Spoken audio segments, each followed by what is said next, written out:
All right. I'm sure plenty of people have done this on acoustic. It's a simple song by a simple band called Simple Minds. The song is Don't You Forget About Me. I got into this song the first time I saw The Breakfast Club sometime in the mid 80s. All of those stars in there were very young then. Anthony Michael Hall, Molly Ringwald, Emilio Estevez. I forget the other guy's name, but everything was, they were really good. And I fell in love with the song then. And it's a really simple song. It's only 4 chords. That's why I'm kind of surprised. This is like my fourth take on this song because it's really not that difficult. I'm just having these brain farts. Probably because I'm working at this so hard and I'm not giving myself a rest because I get so bored easily. And I'm having so much fun doing this that I get excited. So, all right, I'm going to do this again. You know what? I'm gonna switch picks just in case. I started out with the pink pick, and then I went to the purple pick. So I'm using the gray one now. So my pen just fell. I'm going to just kick it out of the way because I don't want to bend down with this guitar on me. All right. Anyway. I can't believe this.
All right, I had a little bit of a mess up in there, but you know what? I can't do that again. I think I'm done for the night. So, oh my God. It was fun though. And really, I don't think I did too bad. I think my singing is improving. So, which makes me happy because, you know, I was never really a singer. You know, when I was on stage as a bass player in my previous bands, which there have been several, a lot of you have seen clips. You know, I had 3 clips that I did with, actually it was 3/4 of my band. That was at a coffee house where most of my bands were born, which any of you young, you know, up and coming musicians that are not in bands and are dying to get bands, you don't have to go to a bar. There are plenty of coffee houses and stuff like that that host open mics. Do yourself a favor, grab your instrument. Most of them, they have the equipment there. All you have to bring is your instrument. Most of them. You can always call and find out. But you bring you there with your guitar or your bass. Generally, they have a drum set there because there's usually a house band. I was a house bass player.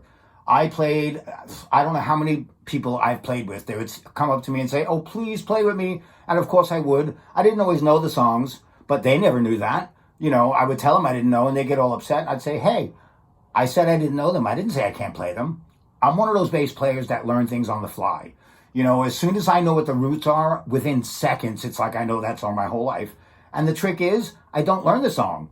I only know where the roots are. Everything in between the roots is all me. So as long as the roots are in the right place on a bass, it does not really matter what's in between. So everybody loved me. It was just amazing. People used to come up to me and just say, how do you learn things so fast? I'm like, it's simple. I don't. But anyway, I don't know if I said this in the last video. I don't think I did. But as far as masks and stuff like that go, because they're really starting to get hot and heavy on that, my dad's friend, who is a very good source of information, let us know that if you can't get masks, because we tried and we can't, we found out that Ace Hardware was selling them, the real good ones. And of course, the person that told us told other people, so by the time we got there, they were gone.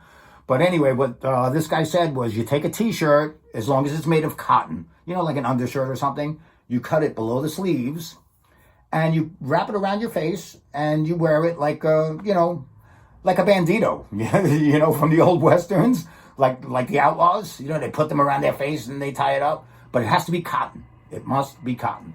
And that is my good deed information for today. Hopefully you all are safe. You all know that I love doing this, and I know that you guys like me doing this. I can tell from the likes and the comments. So, you know, I don't foresee this stopping anytime in the near future. It's a good challenge for me. I'm learning more songs than I have my whole life. And I'm working on my singing and playing at the same time. So when I do go back up on stage with my bass, and believe me, I will be more prepared, and maybe I'll form a band and I'll get a guitar player that also plays bass. And this way we can switch back and forth. And that's what I always wanted anyway. That'd be pretty cool. Anyway, I don't want to keep you too long, and it might get harder and harder to post this if it's too long. So, you folks have a wonderful night. Anybody want to talk to me for any reason whatsoever, please do not hesitate. You could DM me. You can message me from Facebook. You can leave me messages on YouTube. It really doesn't matter. I'm up for talking to anybody. Anybody needs help. Anybody needs to talk about anything. I am here, and I will always be here. All right, guys? So everybody have a great night, and that was really fun. I hope you had fun as well, and I will see you all again tomorrow. I'm going to think really hard what to do tomorrow. It's probably going to be another, you know, song that shouldn't be done on acoustic, because that seems to be a really good trend, and I want to keep that going. All right. Everybody have a good night or morning or afternoon, depending on where in the globe you are. Take it easy. Love you all.